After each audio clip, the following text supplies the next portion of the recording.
ليس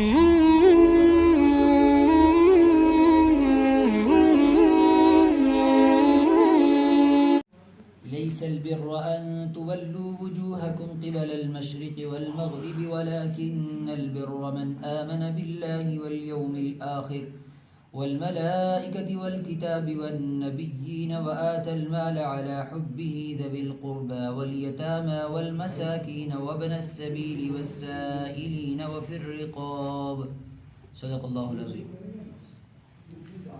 سورہ بقرہ ہم سن رہے تھے، پہلے پارے کے اخیر میں پہنچے تھے کہ اللہ تعالیٰ نے فرمایا تلک امۃ قد خلت لها ما کسبت، کہ تم سے پہلے جتنے لوگ اس دنیا میں آئے وہ واپس جا چکے اپنے اپنے اعمال کر کے. جو کچھ انہوں نے زندگی میں کمایا، جو کچھ انہوں نے آگے بھیجا، وہ سب ان کے لیے آگے پہنچ چکا، وہ انہوں نے اپنا انجام دیکھ لیا. اب جو باقی رہ گئے ہو تم یہ بتاؤ کہ تم کیا کر رہے ہو. وَلَكُمْ مَا كَسَبْتُمْ، جو پہلی زندگی جس طریقے سے گزار کر گئے وہ تو چلے گئے، ان کے بارے میں کوئی سوال نہیں، ہر انسان اپنا انجام دیکھ لے گا. تم یہ بتاؤ کہ تم نے کیا کیا اور تم کیا کر رہے ہو، کس طریقے سے زندگی گزار رہے ہو. اس سے پہلے یہ مضمون آیا کہ بنی اسرائیل کی جو بیماریاں تھیں اللہ تعالیٰ نے وہ تفصیل سے ذکر کی تاکہ یہ امت ان بیماریوں میں دوبارہ مبتلا نہ ہو. موٹے طور پر وہ کیا کیا تھی کہ ایک تو انہوں نے اللہ کی نعمتوں کی ناشکری کی، دوسرے نمبر پر یہ کہ اللہ تبارک و تعالیٰ کے احکام کی خلاف ورزی کی، وقت کے نبی کو تسلیم نہیں کیا اور تسلیم کیا بھی تو ان کے جو راستے تھے اس سے بھٹک گئے، اپنی مرضی کے مطابق زندگی گزارنے لگے. شریعت نام کی کوئی چیز ان کے یہاں نہیں بچی. جو کتاب اللہ نے ان کو دی وہ اس کتاب کے خلاف چلنے لگ گئے، اس کتاب کی باتوں کو چھپا دیا. جو تورات کے اندر جو اللہ تبارک و تعالیٰ نے حضرت موسیٰ علیہ السلام پر شریعتیں اتاری اس کے خلاف کام کرنے لگے، اپنی مرضی کے مطابق تورات کے احکام کو چھپا دیتے تھے اور اپنی طرف سے ان کے علماء فتوے دیتے تھے. تو اس طریقے سے یہ ان کی بیماریاں تھیں. جادو کو عام کرنے لگ گئے، جادو کا استعمال کرنے لگ گئے. اسی طریقے سے اللہ تبارک و تعالیٰ نے جو انعامات ان کے اوپر کیے، بجائے اس کے کہ اللہ کی وہ نعمتوں کی شکر گزاری کرتے اور اپنی زندگی کو بدلتے، انہی نعمتوں کو اللہ کی نافرمانی میں لگانا شروع کر دیا. تو یہ ساری برائیاں ان کی ذکر کی تاکہ یہ امت دوبارہ ان برائیوں کے اندر مبتلا نہ ہو. سورہ بقرہ کے بعد والے حصے کے اندر اب یہاں سے یہ مضمون آ رہا ہے کہ تمہیں کرنا کیا کیا ہے. ابھی تک تو تھا کہ نہیں کرنا ہے وہ چیزیں جو حضرت موسیٰ علیہ السلام کی قوم نے کی، پھر بتایا کہ وہ چیزیں کرنے کی کیا ہیں جن پر عمل کرنا ہے. تو شروع کیا یا ایھا الناس کلوا مما فی الارض حلالا طیبا. یہاں سے کیا کہ دنیا کے اندر ایمان والوں میں بھی ایسی جماعت کھڑی ہو جائے گی جو یہ سمجھتے ہوں گے کہ مسلمان نام ہے صرف سجدے کرنے والے کا، مسلمان نام ہے بھوکا رہنے پیاسے رہنے والے کا، رمضان میں روزے رکھنے والے کا، اور اسی طریقے سے گنی چنی 3-4 عبادتیں جو انسان کرتا ہے وہ بڑا پکا سچا مسلمان ہے. لیکن اللہ تعالیٰ نے یہ بات بتائی کہ وہ مسلمان نہیں ہے خالی نمازیں پڑھنے والا یا صرف روزے رکھنے والا یا صرف صدقہ کرنے والا، بلکہ مسلمان نام ہے ایک مکمل نظام حیات کے مطابق زندگی گزارنے کا. اللہ تبارک و تعالیٰ نے جو اسلام دیا ہے یہ صرف 4 عبادتوں کا نام نہیں ہے، بلکہ اس کے اندر تجارت کی زندگی بھی آتی ہے، معاشرت کی زندگی آتی ہے، سیاسی زندگی آتی ہے، گھر والوں کے ساتھ رہنے کی زندگی آتی ہے، پڑوسیوں کے ساتھ رہنے کی زندگی آتی ہے، اور پوری ملی اور قومی زندگی آتی ہے. یہ تو پورے نظام کا نام ہے دین. جو انسان کسی بھی ڈپارٹمنٹ میں کسی بھی شعبے میں چلا جائے اسی شعبے کے اندر اس کا اپنا دین ہے، اسی شعبے کے اندر اس کی اپنی آزمائش کی جگہ ہے، اسی شعبے کے اندر اس کی امانت آزمائی جائے گی، اس کی دیانت آزمائی جائے گی، اس کا دیندار ہونا آزمایا جائے گا. صرف نماز پڑھنے سے کوئی دیندار ہو جائے اور مسلمان ہو جائے یہ ضروری نہیں ہے. اسلام تو مکمل نظام حیات کا نام ہے. لہذا شروعات کی یا ایھا الناس، اے لوگو، کلوا مما فی الارض حلالا طیبا، پاکیزہ چیزیں کھایا کرو. عبادتوں سے پہلے دیکھو کہ تمہاری روزی کہاں سے آ رہی ہے، کہیں حرام لقمے تو نہیں کھا رہے، کہیں حرام کمائی تو نہیں. نماز کے بارے میں ہر انسان سننے کے لیے تیار. حاجی مول صاحب نے بڑی اچھی باتیں بتائی ہیں. روزے کے بارے میں سب سننے کے لیے تیار، حج کے بارے میں سب سننے کے لیے تیار. لیکن اگر کسی کی نوکری کے بارے میں کسی کے حرام کام کے بارے میں، کسی کے کاروبار کے بارے میں اگر مولوی صاحب بتا دیں اور جی بس مولوی صاحب یہ والا فتویٰ ہمیں مت سناؤ، اس لیے کہ یہاں ہمارے کاروبار پر آنچ آتی ہے، ہماری نوکری پر آنچ آتی ہے. لیکن اللہ تعالیٰ نے عبادتوں کا ذکر کرنے سے پہلے یہ حکم دیا، یا ایھا الناس، اے لوگو، کلوا من طیبات ما رزقناکم، پاکیزہ چیزیں کھاؤ، حلال کھاؤ، حرام مت کھاؤ. حرام لقمے جب پیٹ کے اندر جائیں گے پھر نہ نماز کی توفیق ہوگی، نہ روزوں کی توفیق ہوگی، نہ صدقے کی توفیق ہوگی، کسی بھی عبادت کی توفیق نہیں ہوگی. تو پہلا حکم دیا کہ آپ نے رزق کو دیکھو، حلال رزق استعمال کرو، حرام رزق استعمال کرو گے. مثال کے طور پر حرام رزق کما کے لائے گا، بیوی بچوں کو حرام رزق کھلائے گا، حرام لقمے اگر کھلائے گا تو ظاہر سی بات ہے جس خون سے پرورش ہوئی ہوگی ویسے ہی اثرات ہوں گے. پھر شکایت کرتا پھرے گا کہ جی بیوی نہیں سنتی، بچے نہیں سنتے، گھر میں میری کوئی بات ہی نہیں مانتا، میں نماز کے لیے کہتا ہوں، خود بھی پڑھتا ہوں، لیکن نہ بیوی پڑھتی ہے نہ بچے پڑھتے ہیں. پڑھیں گے کیسے؟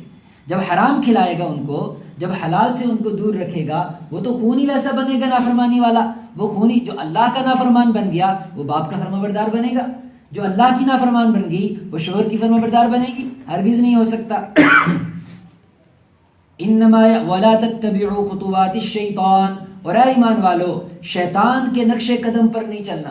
یعنی یہ شیطان کے نقش قدم صرف مسجد تک آنے میں نہیں آتے، یہ شیطان کے نقش قدم اس کی اپنی جاب کے اندر بھی آتے ہیں، اس کے اپنے کاروبار کے اندر بھی آتے ہیں، پوری زندگی کے اندر آتے ہیں. زندگی کے ایک ایک موڑ پر اسے چیک کرنا ہے کہ کہیں میں شیطان کے قدموں پر تو نہیں چل رہا، شیطانی کاموں کے ہاتھ تو نہیں لگ گیا، شیطانی کاموں کو بڑھاوا تو نہیں دے رہا، فحاشی تو عریانیت، ننگے پن، گانے بجانے کو عام تو نہیں کر رہا، کہیں ظلم کا حصہ تو نہیں بن رہا. تو مسلمان کو ان ساری چیزوں پر دھیان رکھنا ہے اپنی نماز اور روزے کے ساتھ ساتھ. انہو لکم عدو مبین، بے شک وہ شیطان تمہارا بہت بڑا دشمن ہے. انما یأمرکم بالسوء والفحشاء، وہ تمہیں ہمیشہ برائی کا اور بے حیائی کا حکم کرے گا، کبھی نیکی کی طرف نہیں لگائے گا، کبھی نیکی کی طرف نہیں لگائے گا. انما حرم علیکم المیتۃ، پھر اس کے بعد وہ چیزیں جو اللہ نے حرام کی ہیں ان کا تذکرہ کیا. پھر فرمایا کہ نیکی کے کام کرنے کے کیا کیا ہیں. فرمایا سب سے پہلے اپنا ایمان چیک کرو کہ اللہ پر اور آخرت کے دن پر تمہارا ایمان کتنا مضبوط ہے. من آمن باللہ والیوم الآخر والملائکۃ، فرشتوں پر ایمان لاؤ. کیا مطلب فرشتوں پر ایمان لانے کا؟ انسان مانتا ہے کہ ہاں فرشتے ہیں، حضرت جبرائیل علیہ السلام، حضرت اسرافیل علیہ السلام، اسرائیل علیہ السلام، میکائیل علیہ السلام اور دیگر بڑے بڑے فرشتے سارے ہیں. لیکن ایک طرف اللہ نے حکم دیا کہ دیکھو تمہارے ساتھ کچھ اعمال لکھنے والے فرشتے بھی ہیں، کرامن کاتبین، جو تمہاری ایک ایک حرکت کو نوٹ کر رہے ہیں. اگر ایمان والا فرشتوں پر یقین رکھتا ہے پھر وہ جھوٹ کیسے بولتا ہے؟ کیا اسے نہیں پتا کہ میرے ساتھ فرشتے لکھنے والے موجود ہیں؟ پھر وہ غیبت کیسے کرتا ہے؟ پھر وہ ظلم کیسے کرتا ہے؟ پھر وہ ٹیبل کے نیچے سے رشوت کیسے لیتا ہے؟ پھر وہ سود میں اپنے آپ کو کیسے لگاتا ہے؟ اگر فرشتوں پر ایمان ہوتا تو کبھی اس چیز کا انسان اس طریقے کی حرکت نہ کرتا، اللہ کی ناراضگی والے کام نہ کرتا. اس کا مطلب یہ ہے کہ فرشتوں پر ابھی پورا ایمان نہیں ہے. وَآتَ الْمَالَ عَلَى حُبِّهِ، اور مال خرچ کرو باوجود اس کے کہ تم مال سے محبت کرتے ہو، اللہ کے راستے میں خرچ کرو. ذوی القربى، رشتہ داروں کا خیال رکھو، والیتامیٰ، یتیموں کا خیال رکھو، والمساکین، مسکینوں کا خیال رکھو، وابن السبیل، جو مجبور مسافر مل جائے، والسائلین، کوئی مانگنے والا ہو. ان ساری باتوں کا خلاصہ یہ ہوا معاشرے کے اندر جو کمزور طبقہ ہے ان کا بھی خیال رکھو، پڑوسیوں کا خیال رکھو، اپنے جاننے والوں کا خیال رکھو. صرف اپنے لیے مت جیو. اللہ تبارک و تعالیٰ چاہتے ہیں کہ ایمان والا صرف اپنے لیے نہ جیے بلکہ انسانیت کے لیے زندگی گزارے، کچھ ایسے بھی کام کرے جس کا فائدہ انسانیت کو ہو. مثال کے طور پر ایک ٹیچر جاب کر رہا ہے تو وہ سوچتا ہے کہ بس میں جاب اس لیے کر رہا ہوں کہ مجھے مہینے کے بعد 50,000 روپے مل جائے گا اور میرے گھر والوں کا کام کاج چلتا رہے گا. فرمایا نہیں، اگر ٹیچر جاب کر رہا ہے وہ یہ مت سمجھے کہ مجھے میری یہ نوکری ہے اور مجھے اس سے پیسہ کمانا ہے، بلکہ وہ معاشرے کے بچوں کو اس کا فائدہ پہنچائے، معاشرے کے بچوں کے فیوچر کو اس کو برائٹ کرنے کی کوشش کرے. اگر کوئی انسان کسی کو کوئی عہدہ ملا، کوئی ذمہ داری ملی، اب وہ اس کو جاب سمجھ کے نہ کرے بلکہ انسانیت کے فائدے کی خاطر اس کو کرے. یہ ہے مسلمان کا کام. وَأَقَامَ الصَّلَاةَ، نماز کی پابندی کرتا ہے، وَآتَى الزَّكَاةَ، زکوٰۃ ادا کرتا ہے، وَالْمُوفُونَ بِعَهْدِهِمْ، وعدے کا پکا ہے، وعدہ خلافی نہیں کرتا، اور اللہ تبارک و تعالیٰ کے حقوق کے ساتھ ساتھ بندوں کے حقوق کا بھی خیال رکھتا ہے. وَأُولَٰئِكَ هُمُ الْمُتَّقُونَ. پھر اس کے بعد روزے کا حکم آیا، پھر حج کا حکم آیا، پھر جہاد کا حکم آیا. تو میں ان احکام کی تفصیل نہیں عرض کروں گا، صرف ایک بات جو موٹے طور پر سب کے اندر ذکر آئی اس کو ذکر کریں گے. وہ کیا ہے؟ روزے کا حکم آیا، اے ایمان والو تم پر روزے فرض کیے گئے جیسے کہ پچھلے لوگوں پر فرض کیے گئے، نماز فرض کی گئی تم پر، حج فرض کیا گیا تم پر، جہاد اگر ضرورت پڑے تو وہ فرض کیا گیا تم پر. لیکن ان ساری عبادتوں کا مقصد کیا ہے؟ کیا اللہ کو ہماری نمازوں کی ضرورت ہے؟ کیا اللہ کو ہمارے بھوکا پیاسا رہنے کی ضرورت ہے؟ یا جہاد کے اندر کیا اللہ کو ہماری جان چاہیے؟ کیا اس لیے جہاد کا حکم دیا؟ نہ، بالکل نہیں. ساری کی ساری عبادتوں کا ایک ہی خلاصہ ہے. بس اب وہ دو آیتیں آپ سنیے کیا کیا ہیں. روزے کا حکم دینے کے بعد اللہ تبارک و تعالیٰ نے فرمایا اے ایمان والو تم پر روزے فرض کیے گئے، وجہ کیا ہے؟ بھوکا پیاسا رکھنا. اللہ کے یہاں رزق کی کمی ہوگی ہے نعوذ باللہ؟ نہیں. فرمایا ہم نے تم پر روزے فرض کیے لعلکم تتقون، تاکہ تمہارے دلوں کے اندر اللہ کا خوف اور اللہ کا ڈر آ جائے. تمہیں پتہ چلے کہ ایک اللہ کی ذات کے کہنے پر کھانا ہے، اسی کے کہنے پر کھانا چھوڑنا ہے. تمہیں پتہ چلے ایک اللہ کی ذات کے کہنے پر جان دینی ہے اور اسی جان کی حفاظت بھی کرنی ہے. تمہیں پتہ چلے ایک اللہ کے کہنے پر یہاں سے مکہ کا سفر کرنا ہے، وہاں ایک گھر کا طواف کرنا ہے، وہاں اعمال حج پورے کرنے ہیں، پھر سفر کی مشقت اٹھانی ہے اور واپس آنا ہے. لیکن ان ساری عبادتوں کا مقصد بس ایک ہے، وہ کیا؟ کہ تمہارے دلوں کے اندر اللہ کا خوف اور اللہ کا ڈر آ جائے. ایک انسان نماز پڑھتا ہے لیکن اللہ سے نہیں ڈرتا، باہر نکلتا ہے، اگر اللہ سے ڈرتا ہوتا تو جھوٹ بولنے سے پہلے سوچتا.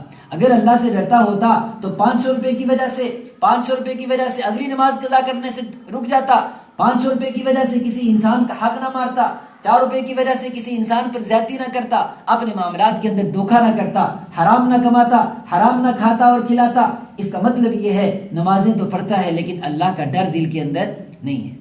ایک انسان روزے رکھتا رہا پورے مہینہ، رمضان کے بعد پھر اسی بے حیائی کے کاموں میں لگ گیا، رمضان کے بعد اسی فحاشی دنیانیت اور ننگے پن کے اندر لگ گیا، بچیوں کو پردہ نہیں کروا سکا، بچوں کو دین نہیں سکھا سکا، گھر کے اندر دین کا ماحول نہیں پیدا کر سکا. اس کا مطلب یہ ہے کہ اس کے رمضان نے بھی اس کو فائدہ نہیں پہنچایا، اس کے رمضان نے بھی اس کو فائدہ نہیں پہنچایا. فرمایا رمضان تو اس لیے آیا لعلکم تتقون، تاکہ تمہارے دلوں کے اندر اللہ کا خوف اور اللہ کا ڈر پیدا ہو جائے. پھر اسی طریقے سے جب حج کا حکم آیا تو حج کا حکم دیتے ہوئے اللہ تبارک و تعالیٰ نے فرمایا کہ دیکھو بھائی سفر خرچہ جمع کر لو. جب سفر خرچہ ہو جائے، جب تمہارے پاس اتنی وسعت ہو کہ تم حج کر سکو تو پھر اس کے بعد تم پر حج فرض ہے. یہ حکم تھا.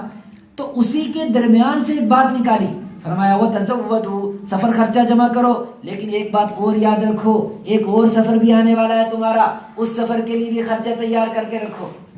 حج کے سفر کے درمیان سے یہ بات نکالی کہ حج کا سفر تو تمہیں کرنا ہے، عمرے کے لیے تو جانا ہے، اس کے لیے تمہیں خرچہ بھی چاہیے ہوگا، تمہیں جو ہے ایئر ٹکٹ کے لیے تمہیں پیسے بھی چاہیے ہوں گے، وہاں پر رہنے کے لیے ہوٹل کے لیے تمہیں کرایہ بھی چاہیے ہوگا، ساری چیزیں چاہیے. لیکن یاد رکھو یہ سفر کوئی بڑا سفر نہیں ہے، اس سے بھی بڑا سفر آنے والا ہے. وہ کون سا سفر ہے جی؟ موت کا سفر ہے، وہ آخرت کا سفر ہے، اللہ کے سامنے حساب دینے کا سفر ہے. اس کے لیے فرمایا فَإِنَّ خَيْرَ الزَّادِ التَّقْوَى، بہترین توشہ سفر کا، بہترین سامان جو انسان جمع کرے، التقوی، وہ کیا ہے؟ اللہ کا ڈر ہے. حج کرنے کے بعد اگر زندگی نہیں بدلی، لوگوں نے لکھا علماء کرام نے، اگر کسی کو یہ چیک کرنا ہو کہ میرا حج قبول ہوا کہ نہیں ہوا، میرا عمرہ قبول ہوا کہ نہیں ہوا، تو چیک کرے کہ حج کرنے کے بعد اور عمرہ کرنے کے بعد زندگی بدلی کہ نہیں بدلی. اگر نہیں بدلی اس کا مطلب یہ ہے کہ وہ صرف چکر کاٹ کے آیا ہے اور اس کی زندگی کے اندر ابھی کوئی تبدیلی نہیں آئی ہے. اگر حج کرنے کے بعد بھی جھوٹا ہے، حج کرنے کے بعد بھی بے ایمان ہے، حج کرنے کے بعد بھی بے نمازی ہے، حج کرنے کے بعد بھی ظالموں کے ساتھ رہتا ہے، ظلم و ستم کا حصہ بنتا ہے، فرمایا اس کا مطلب یہ ہے کہ اس کی زندگی نہیں بدلی. فَإِنَّ خَيْرَ الزَّادِ التَّقْوَى، بہترین سامان سفر تقوی ہے. وَاتَّقُونِ، مجھ سے ڈرو، میرا خوف اپنے دل کے اندر رکھو. یا اولی الالباب، او عقل والو. جس کو عقل ہے وہ یہ غور کرتا ہے کہ اللہ کیوں نمازیں ہم سے پڑھوا رہا ہے، وہ یہ غور کرتا ہے کہ اللہ کیوں ہمیں بھوکا پیاسا رکھتا ہے، وہ یہ غور کرتا ہے کہ ہمیں سفر کا حکم کیوں دیا جا رہا ہے. تو مقصد کیا ہے ساری عبادتوں کا؟ اللہ کا خوف اور اللہ کا ڈر پیدا ہو جائے. آگے بڑھتے ہیں. اس کے بعد تفصیلی طور پر بہت سارے مختلف احکام آئے. مثال کے طور پر شراب کے بارے میں، جوئے کے بارے میں اس کا حکم نازل ہوا، اس کی برائی کو بیان کیا گیا. مرد اور عورت کے تعلقات کے بارے میں، جو میاں بیوی کے گھریلو تعلقات ہیں، اس سے متعلق چند مسائل کو ذکر کیا گیا. پھر طلاق سے متعلق چند مسائل کو ذکر کیا گیا. عورت کی عدت سے متعلق چند مسائل کو ذکر کیا گیا. بچے کے دودھ پلانے سے متعلق چند مسائل کو ذکر کیا گیا، اور دودھ پلانے کی اجرت سے متعلق چند مسائل کو ذکر کیا گیا. یہ ساری کی ساری احکام کی تفصیلات آئی، اور آخر میں جہاد سے متعلق چند احکام کی تفصیل آئی. اور اس کے بعد تیسرے پارے کے شروع میں ایک ایسی آیت آئی جس آیت کے اندر اللہ نے اپنی عظمت اور شان کو بیان کیا. کیوں؟ اس لیے کہ یہ جو احکام اللہ نے تفصیل سے دیے، ہم احکام نہیں ہم احکام سب کو پتہ ہیں اور ضرورت پڑنے پر انسان مسائل پوچھ لیتا ہے. مجھے وہ نہیں ذکر کرنا، مجھے یہ ذکر کرنا ہے کہ اللہ تبارک و تعالیٰ نے جب احکام بیان کیے، یہ حکم یہ حکم یہ حکم، انسانی زندگی کے تمام مرحلوں سے متعلق اللہ تعالیٰ نے شریعت کے احکام نازل کیے، تو اس کے بعد تیسرے پارے کے شروع کے اندر آیت الکرسی ہے. آیت الکرسی کیوں آئی؟ آیت الکرسی ان تمام احکام کے فوراً بعد اس لیے آئی جب تک اللہ کی عظمت، اللہ کی بڑائی انسان کے دل میں نہ اترے اس وقت تک کسی کے لیے عبادت کرنا آسان نہیں ہے. جب اللہ کی بڑائی اور کبریائی دل کے اندر آ جائے پھر نماز پڑھنا بھی آسان، بھوکا پیاسا رہنا بھی آسان، زکوٰۃ دینا بھی آسان، اللہ کے راستے میں بڑی سے بڑی قربانی دینا آسان. لیکن جب اللہ کی قدر نہیں، جب اللہ کی بڑائی کا احساس نہیں ہے، انسان کے اندر اللہ کی بڑائی کا اگر احساس ہو، انسان مؤذن کی آواز سنے اللہ اکبر، اللہ سب سے بڑا ہے، اللہ سب سے بڑا ہے، پھر وہ دکان پہ بیٹھا رہے، پھر وہ اپنے دنیا کے کام کاج کی وجہ سے نمازوں سے غافل رہے، ایسا نہیں ہو سکتا. اس لیے اللہ تعالیٰ نے انہی احکام کے بیچ میں ایک آیت اپنی عظمت اور شان پر دلالت کرنے والی آیت الکرسی کو ذکر کیا. سنتے ہیں اس کو. اللہ لا الہ الا ہو، اللہ کی ذات وہ ہے جس جیسا کوئی نہیں ہے، اس جیسا کوئی خدا نہیں، اس جیسا کوئی مالک الملک ذوالجلال والاکرام نہیں. وہ تنہا ہے، وہ اکیلا بادشاہ ہے اس دنیا کا نظام چلانے والا. الحی، وہ زندہ ہے، کبھی موت نہیں آ سکتی. القیوم، ہمیشہ قائم رہنے والا ہے، کبھی اس پر فنا طاری نہیں ہوگا. لا تأخذہ سنۃ ولا نوم، نیند تو نیند، اس کو کبھی اونگ بھی نہیں آتی، وہ کبھی تھکتا نہیں ہے، پوری کائنات کا نظام چلاتا ہے. یدبر الامر من السماء الى الارض، آسمان سے لے کر زمین تک، زمین سے لے کر آسمان تک پوری کائنات کے نظام کو خود ڈیل کرتا ہے. اس کو کسی سیکریٹری کی ضرورت نہیں، اس کو کسی آگے کسی کارندے کی ضرورت نہیں، وہ اکیلا پورے نظام کو چلاتا ہے. کن سے چلاتا ہے، فیکون سے چل جاتا ہے. اور اللہ تبارک و تعالیٰ کی ایسی قدرت ہے، اس کو کسی کی مدد کی ضرورت نہیں، اس کو کسی وزیر کی ضرورت نہیں، اس کو کسی مدد کی ضرورت نہیں. اللہ تنہا ہے، لا الہ الا ہو، وہ بس ایک ہے، وہ زندہ ہے، وہ قائم رہنے والا ہے. نہ اس کو نیند آتی ہے نہ اس کو اونگ آتی ہے. کیوں نہیں آتی؟ فرمایا لہو ما فی السماوات و ما فی الارض. وجہ سمجھو اس کو کہ کیوں اس کو نیند نہیں آتی، کیوں وہ تنہا ہے، کیوں وہ قائم رہنے والا ہے. وجہ کیا ہے؟ وجہ یہ ہے کہ کائنات میں جو کچھ بھی ہے وہ انسان ہو، جانور ہو، چرندے ہو، پرندے ہو، درندے ہو، لہو، سب اسی کا ہے. ما فی السماوات و ما فی الارض، جب سب اس کا ہے تو ساری اس کی مخلوق ہوئی. تو جس کو اس نے پیدا کیا وہ خالق کے کیا کام آ سکتا ہے، وہ خالق کا کیا کام کر سکتا ہے؟ فرمایا سب کا سب لہو، اسی کا ہے. ما فی السماوات و ما فی الارض، جو آسمانوں میں ہے اور جو زمین میں ہے سب اس کے محتاج ہیں. یا ایھا الناس، لوگو تم بھی، انتم الفقراء الی اللہ، اللہ کے فقیر، اللہ کے محتاج ہو. واللہ الغنی، اللہ بے نیاز ہے، اس کو کسی کی ضرورت نہیں ہے. فرمایا اس کی شان کو دیکھنا ہو تو دیکھو، من، کون ہے وہ، ذَلَّذِي يَشْفَعُ عِندَهُ إِلَّا بِإِذْنِهِ، جو اس کی اجازت کے بغیر سفارش ہی کر کے بتائے. کل قیامت کے دن بڑے بڑے مجرم کھڑے ہوں گے، بڑے بڑے لوگ کھڑے ہوں گے، اس کے فرمانبردار بھی ہوں گے، نافرمان بھی ہوں گے، لیکن کسی کو سفارش کی ہمت نہیں ہوگی اس وقت تک جب تک کہ اللہ تبارک و تعالی سب سے پہلے اپنے پیغمبر حبیب پاک صلی اللہ علیہ وسلم کو اور پھر حفاظ کو، علماء کو، صحابہ کو سفارش کا حق نہ دے دے. اس وقت تک کوئی سفارش بھی اس کے سامنے نہیں کر سکتا. یعلم ما بین ایدیہم وما خلفہم، اللہ اتنا بڑا نظام چلاتا کیسے ہے؟ فرمایا یعلم، وہ جانتا ہے، ما بین ایدیہم وما خلفہم، پیچھے کیا ہوا پوری ہسٹری اس کو پتا ہے، آگے کیا ہونے والا ہے پوری تاریخ وہ جانتا ہے. ولا یحیطون بشیء من علمہ الا بما شاء، اور دنیا والوں کو صرف اتنا ہی علم ہوتا ہے جتنا وہ دیتا ہے، اور جو علم وہ نہ دے دنیا پوری ایک چھوٹے سے وائرس کو تلاش کرنے میں لگی. اللہ نہیں چاہتا کسی کو پتہ چلے تو پتہ کوئی لگا نہیں سکتا. ولا یحیطون بشیء من علمہ، اس کے علم کا ایک رائے کے ذرے کے برابر بھی علم کا احاطہ کوئی نہیں کر سکتا. ہاں جو علم وہ دینا چاہے انسان بس وہی حاصل کر سکتا ہے. وسع کرسیہ السماوات والارض، اس کی کرسی، اس کا عرش پوری کی پوری کائنات کے اوپر حاوی ہے، یعنی جتنی بھی کائنات ہے سب اس کی کرسی کے نگیں ہے، سب اس کی عرش کے نگیں ہے. ولا یؤودہ حفظہما، اور کائنات کی زمین اور آسمان کی حفاظت اس کو تھکاتی نہیں. اور سب باتوں سے آخری بات، وَهُوَ الْعَلِيُّ، وہ بہت بلند ہے. انسان تیری سوچ سے بھی بلند ہے، العظیم بہت بڑا ہے، اس کی کائنات کا کوئی اندازہ نہیں کر سکتا۔ یہ تو اللہ تبارک و تعالیٰ نے اپنی عظمت کی بات بتائی، اپنی شان بتائی، تاکہ انسانوں کے احساس ہو کہ ہم کس خدا کے بندے ہیں، کس رب کے بندے ہیں، اور پھر وہ اس کی نافرمانی کرنے سے پہلے سوچیں کہ ہم کس کے سامنے نافرمانی کی جرات کر رہے ہیں۔ بس صورت پوری کرتے ہیں۔ ایک دو اہم مضمون ہے اس کے اندر، تھک تو نہیں گئے جی؟ ایک دو اہم مضمون ہیں، اگر ہم نے آج اس کو چھوڑ دیا تو پھر سورہ آل عمران آگے جو ہے لمبی رہ جائے گی، اس کو پورا کر لیتے ہیں۔ پیچھے بھی احکام چل رہے تھے، آگے بھی احکام ہی ہیں، بیچ میں یہ آیت آئی تھی جو اللہ تبارک و تعالیٰ نے اپنی عظمت پر دلالت کرنے والی انسانوں کو دی۔ اس کے ساتھ ہی ایک بات کہی کہ دیکھو انسان کیا کرتا ہے، اپنے آس پاس اپنی بیگ مضبوط چاہتا ہے کہ بھئی میری بیگ ہو، میری فیملی ایسی بڑی ہو، میرا خاندان اتنا بڑا ہو، میرے تعلقات بہت زیادہ ہو، بڑے بڑے لوگوں کے ساتھ میرے تعلقات ہوں، جہاں کہیں پریشانی آئے وہاں یہ لوگ مجھے سپورٹ کریں۔ اللہ نے یہ آیت الکرسی دی اور اس کے بعد کہا اللہ ولی الذین آمنوا، جو ایمان والے ہیں ان کو کسی بیگ کی ضرورت نہیں، ان کو کسی ملک کی سپورٹ کی ضرورت نہیں، کسی بادشاہت کسی سلطنت کی سپورٹ کی ضرورت نہیں۔ اللہ ولی الذین آمنوا، اللہ خود سب سے بڑا کارساز اور دوست ہے ایمان والوں کا، اور جس کے ساتھ اللہ ہو اس کو کسی ملک کی کسی سلطنت کی سپورٹ کی ضرورت نہیں ہے۔ اور اللہ وہ ہے یخرجہم من الظلمات الی النور، جو روشنیوں سے، جو تاریکیوں سے نکال کر انسانوں کو روشنیوں کی طرف لاتا ہے۔ اور جن لوگوں کو سپورٹ کی ضرورت ہے والذین کفروا، وہ لوگ جو میرے نافرمان ہیں، میرے دشمن ہیں، اولیاؤہم الطاغوت، ان کے دوست بھی اللہ کے دشمن ہیں۔ ان کے دوست کون ہیں؟ طاغوت، شیطان، نافرمان، اللہ کے دشمن، یخرجونہم من النور الی الظلمات، جو ان کو روشنیوں سے نکال کر تاریکی کی طرف لے کے جاتی ہے۔ تو جس کا دوست اللہ ہو جائے، جس کا ولی اللہ ہو جائے، اس کو کسی اور دوست کی ضرورت نہیں ہے۔ تو اس کے بعد جو اہم مضمون آیا جو مجھے عرض کرنا ہے بنیادی طور پر، بلکہ دو اپوزٹ نظام اللہ نے ذکر کیے، بس اس سورہ بقرہ کا آخری مضمون وہی ہے۔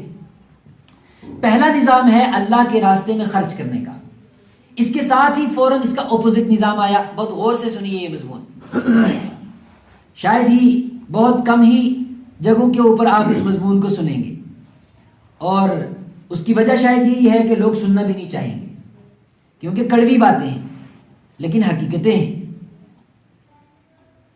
تو پہلا نظام اللہ نے یہاں بیان کیا سورہ بقرہ کے اخیر کے اندر، اللہ کے راستے میں خرچ کرنے کا۔ آپ نے اس کی فضیلت تو بہت سنی ہوگی، بھائی اتنا پیسہ خرچ کرو، اتنا پیسہ خرچ کرو، اللہ کے راستے میں زکوٰۃ دو، صدقہ دو، جو ہے فلانا یہ ثواب ملے گا، یہ ثواب ملے گا، رمضان میں خرچ کرو گے تو اتنا زیادہ ثواب ملے گا۔ یہ ساری تفصیل آپ نے سنی ہوئی ہے، یہ مجھے نہیں پیش کرنی ہے۔ قرآن پاک نے یہاں پر جو مضمون کیا وہ کچھ تھوڑا سا الگ ہے، کہ خرچ تو چلو تم کرو گے اور کوئی احسان نہیں کرو گے، اللہ کا دیا ہوا خرچ کرو گے، لیکن خرچ کرنے کے آداب کیا ہیں اور خرچ کرنے والا کس کس طریقے سے خرچ کرے، اس کا دھیان رکھنا ہے۔ وہ کیا؟ سب سے پہلے تو فرمایا کہ خرچ کرنے والا اپنے دل کے اندر اخلاص پیدا کرے۔ اگر کوئی یہ سمجھتا ہے کہ میرے خرچ کرنے سے فلانے کی روزی روٹی کا انتظام ہو جائے گا، فلانے کا چولہا جل جائے گا، فلانی مسجد بن جائے گی، فلانے مدرسے کے بچے پڑھ جائیں گے، تو فرمایا کہ اس کی خام خیالی ہے۔ ہرگز ایسا نہیں ہے۔ کوئی یہ نہ سوچے کہ میری جیب سے نکلنے والے پیسے سے انسانوں کے کام بنیں گے، بلکہ وہ یہ سوچے کہ اللہ کا عظیم احسان ہے میرے پر کہ میری جیب سے 4 روپے نکلے جو میری جہنم سے عذاب کا نجات کا ذریعہ بنیں گے۔ یہ سوچ کے خرچ کرے، اخلاص کے ساتھ خرچ کرے، اپنے آپ کو بڑا سمجھتے ہوئے نہ خرچ کرے کہ میں دے رہا ہوں، اس کا مطلب یہ ہے کہ میں بڑا ہوں اور جس کو میں دے رہا ہوں وہ کم تر ہے۔ فرمایا اگر ایسا کرو گے تو سب کچھ برباد ہو جائے گا، نہ پیسہ رہے گا اور نہ پیسے کا ثواب ملے گا۔ اس تفصیل کو ذکر کیا۔ پہلے تو یہ ذکر کیا خوشخبری، وہ لوگ جو اخلاص کے ساتھ خرچ کرتے ہیں، اپنے آپ کو بڑا نہیں سمجھتے، انکساری تواضع کے ساتھ خرچ کرتے ہیں، فرمایا اللہ ان کو اتنا دیتا ہے جتنا وہ سوچ بھی نہیں سکتے۔ لیکن یہ چونکہ بتانا تھا نا کہ کتنا دیتا ہے، تو اس کو ایک مثال سے سمجھایا۔ انسان کوئی ہوتا تو شاید یہ مثال نہ دے سکتا، انسان بس ایسے ہی بتاتا اتنا دے گا۔ اللہ نے جو مثال دی وہ اللہ ہی دے سکتا ہے، کوئی انسان ویسی مثال نہیں دے سکتا۔ کیا فرمایا؟ مثل الذین ينفقون اموالهم فی سبیل اللہ، وہ لوگ جو اللہ کے راستے میں اپنے مال خرچ کرتے ہیں کیسے ہیں؟ کمثل حبۃ انبتت 7 سنابل فی کل سنبلۃ 100 حبۃ۔ فرمایا مثال سے سمجھو، ایک انسان نے ایک بیج لیا، بیج جا کے زمین میں بو دیا، اور وہ اس بیج سے جب وہ پودا نکلا، اس پودے کے اوپر 7 شاخیں تھیں، مثال کے طور پر 7 بالیاں جس کو کہتے ہیں، 7 بالیوں کے اندر ہر بالی کے اندر 100 دانہ تھا. بیج ڈالے, ایک بیج سے ایک پودا نکلا, ایک پودے کے اندر وہ چاول کی نہیں نکلتی الگ الگ, تو فرمایا کہ سمجھو کہ وہ 7 ہیں اور ہر ایک کے اندر 100 دانہ ہے, تو ایک پودے کے اندر کتنے دانے نکلے؟ ایک پودے میں کتنے ہوئے؟ 700 دانے. ایک پودے کے اندر کتنے دانے ہوئے؟ 700 دانے. یہ تو ہوا ایک بیج کا مسئلہ, 1 روپے کا مسئلہ. فرمایا بس ایسا ہی سمجھو, جو اخلاص سے 1 روپیہ خرچ کرتا ہے اللہ اس کو 700 دانے ثواب دیتا ہے, 700 گنا ثواب دیتا ہے. یہ تو 1 روپے کی بات ہوئی, 1 دانے کی بات ہوئی. اور جو انسان کھیتیاں لگائے, ایک دانے کے اندر, ایک پودے کے اندر 100 دانے نکلے, تو اس کی کھیتی کا کیا عالم ہوگا. بالکل اسی طریقے سے وہ انسان جو اللہ کے راستے میں اخلاص کے ساتھ خرچ کرتا ہے, تھوڑا خرچ کرتا ہے, اللہ اس کو اتنا دے گا دنیا کے اندر بھی اور آخرت کے اندر بھی جتنا انسان سوچ بھی نہیں سکتا. ایک آیت آئی ہے, الشیطان یعدکم الفقر. لوگو جب تم خرچ کرنے لگو گے, شیطان تمہارے دماغ کے اندر ڈالے گا, یار اتنے پیسے خرچ مت کر, تیرے پاس پیسے نہیں رہیں گے, گھر والوں کے اوپر کیا خرچ کرے گا, فلانے کام تیرا رہ جائے گا, فلانا رہ جائے گا. اللہ نے فرمایا یہ شیطان یعدکم الفقر, تمہیں فقر کے وعدہ کرتا ہے کہ تم فقیر ہو جاؤ گے, غریب ہو جاؤ گے. لیکن اللہ کیا کرتا ہے, واللہ یعدکم, اللہ تم سے وعدہ کرتا ہے مغفرتن. پہلی بات تو یہ کہ تمہارے گناہ معاف کر دے گا, اور دوسری بات وفضلا, اور بڑھا کر اتنا دے گا جتنا تم سوچ بھی نہیں سکتے. اور مثال دی کہ ایسے بڑھائے گا.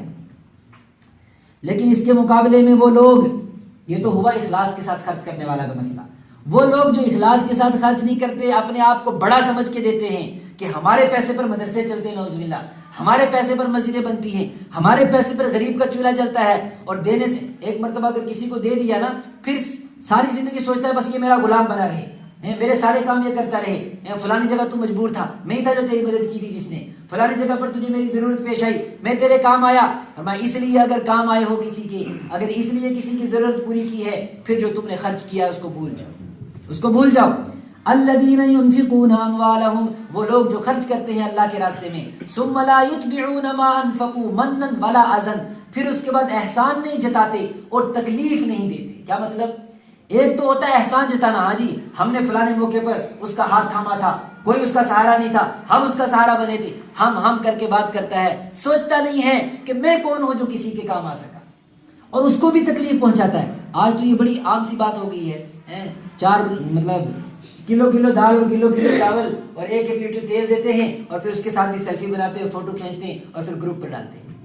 الذین ينفقون, جو مال خرچ کرتے ہیں, پیچھے احسان جتا دیتے ہیں, پیچھے ان کو تکلیف پہنچتے ہیں. کیا گزرتی ہوگی اس انسان کے اوپر جو غیرت کا مارا ہوا جب اپنا فوٹو دیکھتا ہے کہ 2 کلو کی خاطر میرا فوٹو لیا گیا, 4 کلو کی خاطر. ابھی جب یہ لاک ڈاؤن ہوا لوگوں نے یہی کیا, تھوڑا سامان 2 4 کلو سامان دیتے ہیں, اور پھر اس کے اوپر فوٹو بناتے ہیں, پھر ان کے ساتھ فوٹو کھنچواتے ہیں, ویڈیو بناتے ہیں اور شیئر کرتے ہیں کہ ہم 4 کلو جو ہے ان کو راشن دے رہے ہیں.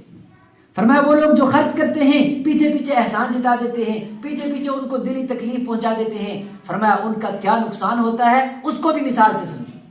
اللہ اکبر. یا ایھا الذین آمنوا, اے ایمان والو, لا تبطلوا صدقاتکم, اپنے مال کو ضائع مت کرو, اپنے مال کو ضائع مت کرو. فرمایا جو تم اس طریقے سے خرچ کرو گے وہ ضائع ہو جائے گا, بالمنی, احسان جتا کر, والاذی, اور اس جس کو دیا ہے اس کو تکلیف پہنچا کر. اگر تم نے ایسا کیا تو دیکھو تمہیں ملے گا کیا, پھر اجر کیا ملے گا. سنو مثال کے ساتھ, فمثلہ کمثل صفوان علیہ تراب.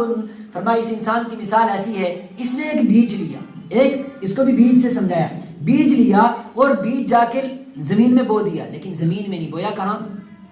فرمایا ایک چٹان ہے, پتھر, نیلا پتھر, علیہ تراب, اس کے اوپر مٹی پڑی ہوئی تھی تھوڑی سی. کس کے اوپر؟ پتھر کے اوپر مٹی پڑی ہوئی تھی. اس مٹی کے اندر جا کے اس نے بیج لگا دیا. پھر سے غور سے سنیے, پتھر ہے, پتھر کے اوپر تھوڑی سی مٹی تھی, مٹی کے اندر جا کے اس نے بیج لگا دیا. پھر کیا ہوا؟ فاصابہ وابل, اوپر سے بارش کی چھٹی پڑی. فترکہ صلدا, اب بتاؤ باقی کیا رہا وہاں؟ نہ مٹی رہی, نہ بیج رہا, کچھ بھی نہیں رہا. آگے پودا کیا پیدا ہوگا, کھیتی کیا ہوگی, وہ تو دور کی بات ہے, بیج بھی نہیں بچا. فرمایا بالکل ایسا ہی ہے انسان, جس نے خرچ کیا, احسان جتایا, اور جس پہ خرچ کیا اس کو تکلیف دی. اس کا مطلب یہ ہے کہ اس کی اصل پونجی بھی ختم ہوگی. یہ تھا وہ مضمون جو اللہ تعالیٰ نے خرچ کرنے سے متعلق ذکر کیا. اس کے بعد یہاں ایک آیت سن لیجئے اور کہ خرچ کرنا کس پر ہے, خرچ کرنا کس پر ہے, دینا کس کو ہے. فرمایا دینا کس کو ہے یہ بھی سن لیجئے. وما انفقتم من نفقة او نذرتم من نذر فان الله يعلم. پہلے تو یہ بات یاد رکھو جو تم خرچ کرتے ہو وہ اللہ تبارک و تعالیٰ سب جانتا ہے. اور پھر اس کے بعد کہا للفقراء، اصل غریب وہ نہیں ہیں کہ جن کو اللہ تبارک، جن کو تم دیکھتے ہو. اللہ کے حبیب نے فرمایا جو دروازے پر آتے ہیں ایک لقمہ دو لقمے دے دو چلے جاتے ہیں، فرمایا اصل فقیر وہ نہیں، اصل ضرورت مند وہ نہیں ہے. ضرورت مند تلاش کر کے دو. آج کل کتنے لوگ زکوٰۃ دیتے ہیں تحقیق نہیں کرتے. حالانکہ اگر کسی آدمی کے پاس 30,000 روپیہ سیو ہے اور 1 سال تک بینک میں سیو رہتا ہے 30,000، تو اس کے اوپر زکوٰۃ نہیں لگتی. اس کو جو زکوٰۃ دے گا اس کی زکوٰۃ ہی ادا نہیں ہوگی. 30,000 روپیہ صرف. حالانکہ تو اس لیے زکوٰۃ بھی جب دینی ہے، جب کسی پہ خرچ بھی کرنا ہے تو تحقیق کر کے خرچ کرنا ہے کہ وہ اس کا مستحق بھی ہے کہ نہیں. فرمایا للفقراء الذین احصروا فی سبیل اللہ، سب سے پہلے ان غریبوں کو دو، ان ضرورت مندوں کو دو جو اللہ کے راستے میں روک دیے گئے ہیں، مطلب جو دین کی بنیاد پر کمانے نہیں نکل سکتے. مثال کے طور پر ایک انسان ہے، وہ پوری امت کی ذمہ داری لے کر مسجد میں نماز پڑھاتا ہے. لوگ نماز پڑھتے ہیں اور نماز پڑھ کے چلے جاتے ہیں، کوئی اس کے گھریلو حالات نہیں معلوم کرتا، کوئی اس کے بیوی بچوں کے حالات نہیں معلوم کرتا. ایک انسان ہے وہ پڑھنے نکل گیا، اس نے اپنی زندگی دین کے نام وقف کر دی، اب کوئی نہیں اس کو پوچھتا. مثال کے طور پر کیا ہم نے بالکل الٹے طریقے اپنائے ہوئے ہیں. رمضان آیا، رمضان میں حافظ صاحب آپ کی مسجد میں آئے، آپ نے دل کھول کے ان کی مدد کرو جی، ہم ان کو تحفہ دیں گے، ہدیہ دیں گے. حالانکہ مسئلے کے اعتبار سے وہ جائز نہیں ہے. کسی بھی حافظ کے لیے تراویح پڑھا کر پیسے لینا جائز نہیں ہے، بالکل جائز نہیں ہے. لیکن چونکہ ہم نے نظام ہی ایسا بنایا تو رمضان میں تو یاد کرتے ہیں اس کو، اور وہ بھی ناجائز طریقے سے دیتے ہیں. لیکن جو اس کی تعلیم کا مسئلہ ہے، جو 14 سال 15 سال وہ ایک دنیا کے اندر گم رہتا ہے، پھر واپس آ کر اپنی قوم کے لیے تیاری کرتا ہے، کوئی اس کا پرسان حال نہیں ہوتا. فرمایا ایسے لوگوں کو تلاش کرو، احصروا فی سبیل اللہ، جو اللہ کے دین کی بنیاد پر اپنے آپ کو روک کے رکھے ہوئے ہیں، وہ کمانے نہیں جاتے، وہ پیسہ نہیں کماتے، دنیا کی طرف ان کو رغبت نہیں ہے. سب سے پہلے تو ایسے لوگوں کا خیال رکھو، ایسے لوگوں پر خرچ کرو.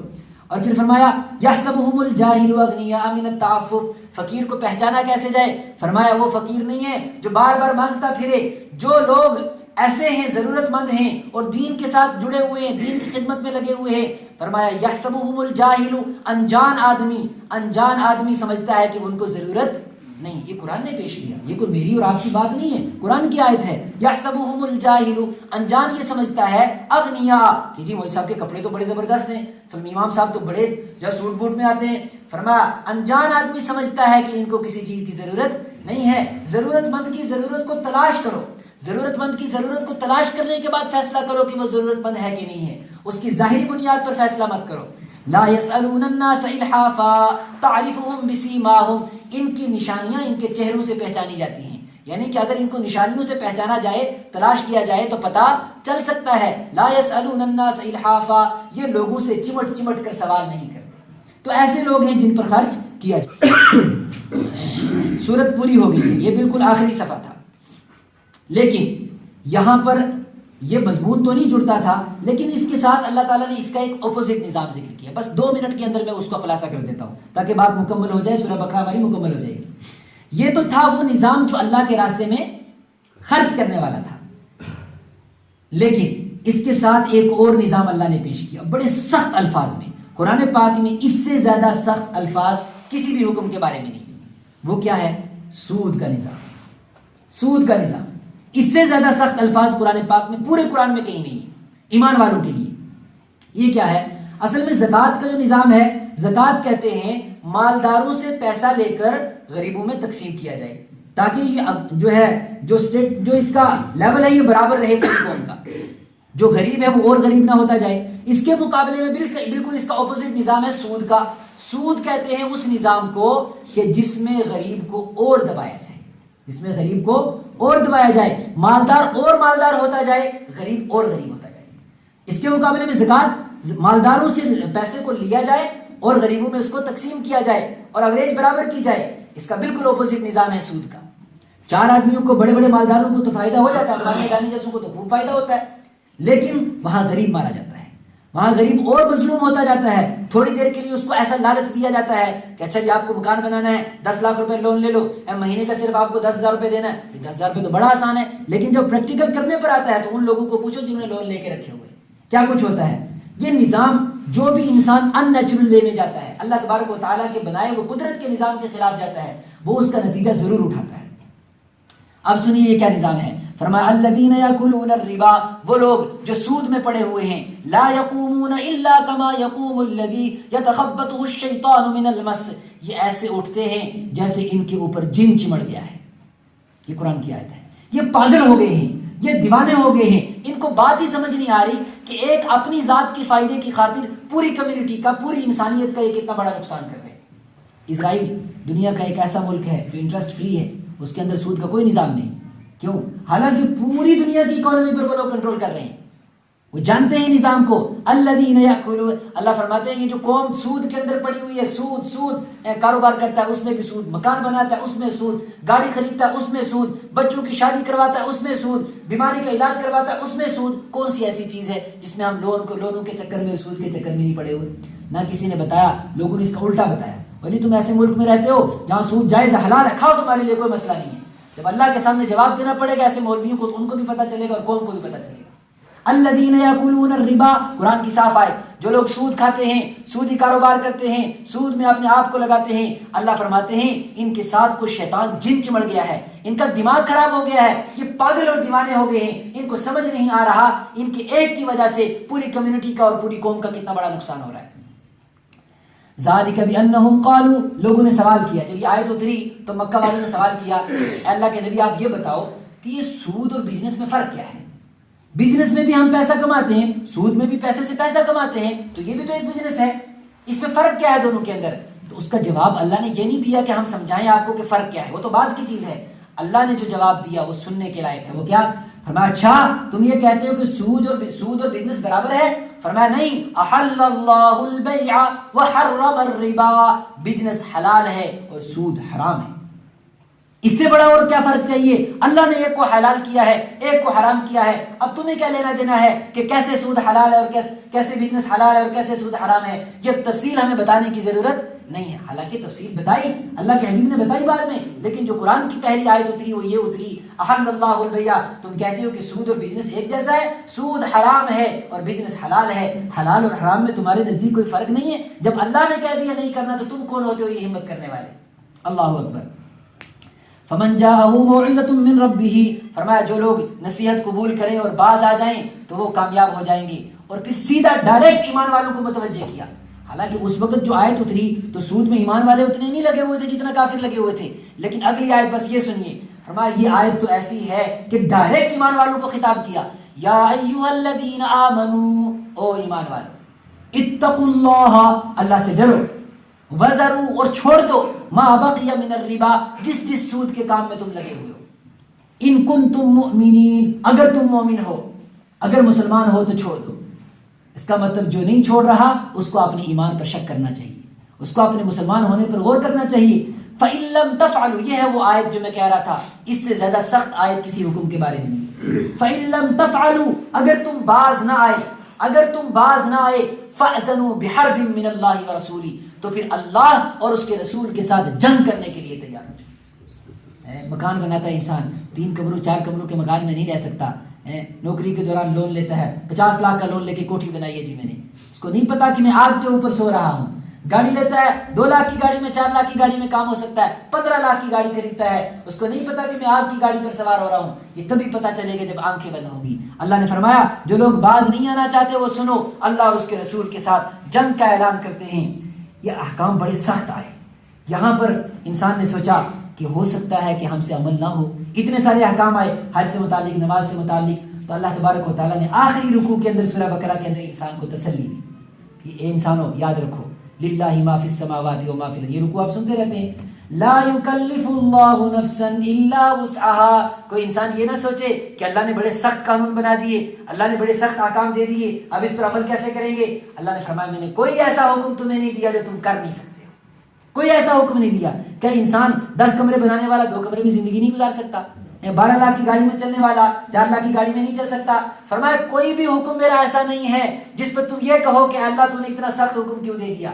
لا یکلف اللہ نفسا، اللہ کسی انسان کو اتنا کام نہیں دیتا، الا وسعها، جتنا وہ کر سکتا ہے اتنا ہی دیتا ہے.